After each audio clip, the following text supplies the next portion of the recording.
Okay, normally I'm not a PowerPoint slide kind of person, but these next 3 or 4 slides are excellent slides for this entire chapter, right? So this first slide are T accounts, um, raw materials. Everything starts with raw materials. We have a beginning balance. It's debited. Purchases, debited. Materials available to be used. Then what we are going to do is quantify ending inventory. Everything we have available to us minus ending inventory, our direct materials. And remember, this is used. All right.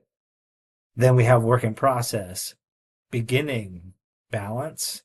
And then during the period, we incur direct materials used, direct labor, and then overhead applied, right? Remember, we have manufacturing overhead down here, and we allocate from the credit side, right? If that's a T account, we credit manufacturing overhead, and that is a debit to work in process.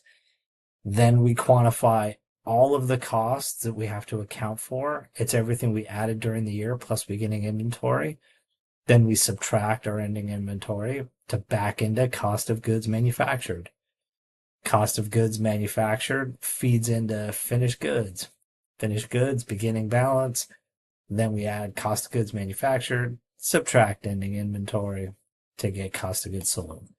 And then once we make a sale, we recognize revenue and the inventory costs, which we refer to as cost of goods sold.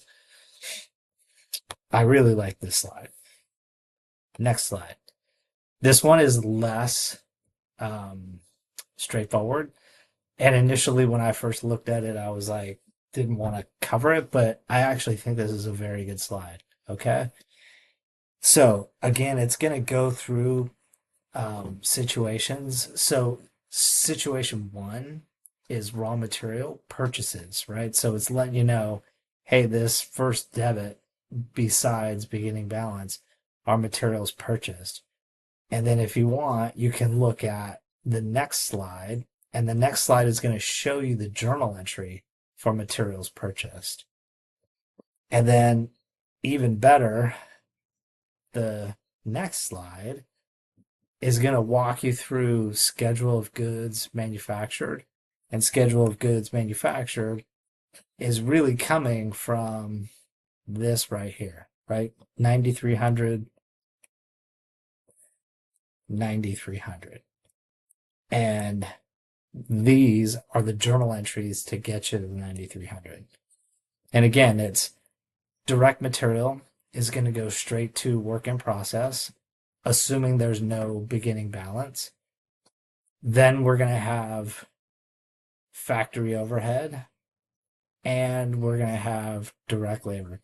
I typically like going direct material, direct labor, and then manufacturing overhead. However, here they're doing direct labor, manufacturing overhead, and then, direct material, manufacturing overhead, and then direct labor.